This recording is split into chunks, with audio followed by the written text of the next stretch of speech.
My thing that if anyone ever asks, like people DM me, they're like, what do I do? Like, how do I get started? And like, you just have to start. Like, you have to do it when no one's watching. Like, all these interviews I've watched, people are like, oh, I remember the time when I was only getting 24 to 48 orders in the drop. And I'm like, I could not comprehend how they could get 24 people to order their shit. And I would do a whole campaign and no one would buy it, like 0 sales. And then I would just do it again. Because it's all about like making fun of things in society and things in America that don't quite seem right, and like I'm sort of calling them out in a way. It really started in high school. I was doing it out of my bedroom, and then when I went to college, my goal was like, by the time I graduate, I want to be able to do this full time and like not get a job, because in freshman year, I was walking to my 8 a.m. class, and all of a sudden I just see like 50 kids in suits sprinting, and I'm like, what is this? And they're just sprinting to the career fair, and how it works is you basically line up for like 6 to 8 hours just to hand in your resume, try to make an impression within 5 seconds, and go about your day in like 90-degree weather. And after I saw that, I was like, okay, this corporate world is not for me, and I was really motivated to like do the brand thing. Where is Two Tooth Trev? I think there's always sort of like a looming thought in my head that's like everything could crumble, but I'm just kind of riding with it as long as I can, you know, trying to set up myself and the brand in a way where it's self-sustainable. I think definitely meeting Fernando and Jacob during college helped me a lot. Doing that viral like Fila thing got me a lot of followers. But the biggest thing I think that put Fugazi on the map was the one in the chambers, and it just was like something that I had been working on for about a year before, and like it was something I wanted to make shoes, and at the time like no small brands were making shoes, and it wasn't something that seemed attainable.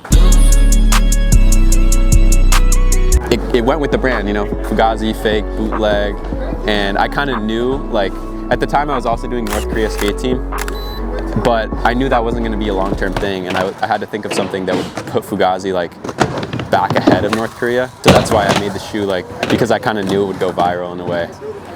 I think you either got to be like a clothing brand, more on the fashion side, or you got to be a skate brand through and through. And Fugazi kind of totes the line, but you have to have respect for skating, and like if you're gonna do it, you have to go all in. You have to pay skaters and do everything. I'm waiting till we're at that point where we can do that. It's a lot of pressure, and I feel like every collection I do, or every drop, I want to like step it up. And I don't know if that's healthy, but I almost like never feel satisfied, because like there's like bigger and better things I want to do. I don't know. The other thing is you don't really need funding beyond. You could start a brand with like $50 if you make a few DTG print shirts and post them and do a pre-order. Like, you don't need a big investment, and like Fugazi really started from that.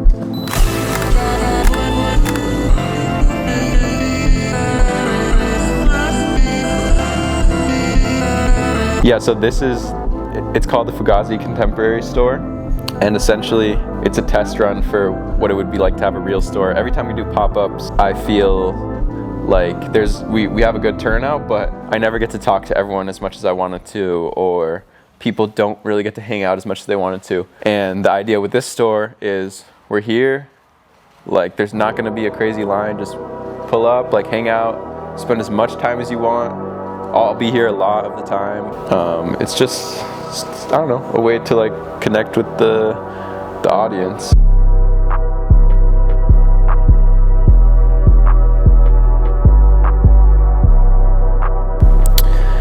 I think my weakness is time, where it really hasn't gotten any easier to make stuff, but my strategy has been to just start as many different projects as I can, so that there's always something ready. But no, it's always been a challenge. It's always like every new thing that I want to make, it's a new learning experience, but I am building my toolbox and sort of building a portfolio of items that I'm able to make. So it gets easier in that way, where when I'm making pants, like I know exactly how I want them to fit, or hoodies, or I know all these different processes for what I want on the garments. But in terms of like making it easier and faster, no, it's a challenge every time. Hello. Today we're showing you how the what's the name of the brand, brother? Fugazi. The Fugazi shoes made. Hit it, boys. Hit it, boys. There's a lot of people, especially now with TikTok, why you shouldn't start a brand, blah, blah, blah. Don't listen to them. If you want to do something, if you want to make art, if you want to make music, if you want to make a brand, do it and start now, because there's going to be a period of probably 4 or 5 years where whatever you make is like really bad.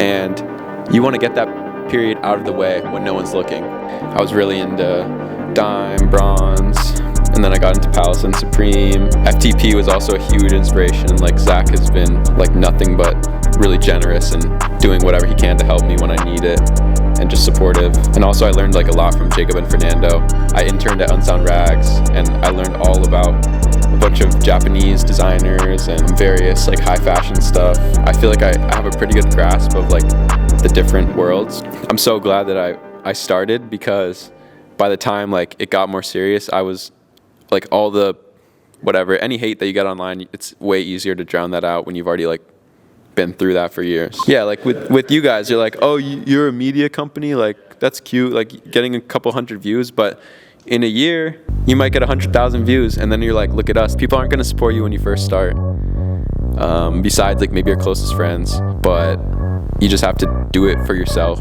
and keep going. You have to really believe in yourself, and also whatever you are doing, you actually have to care about it.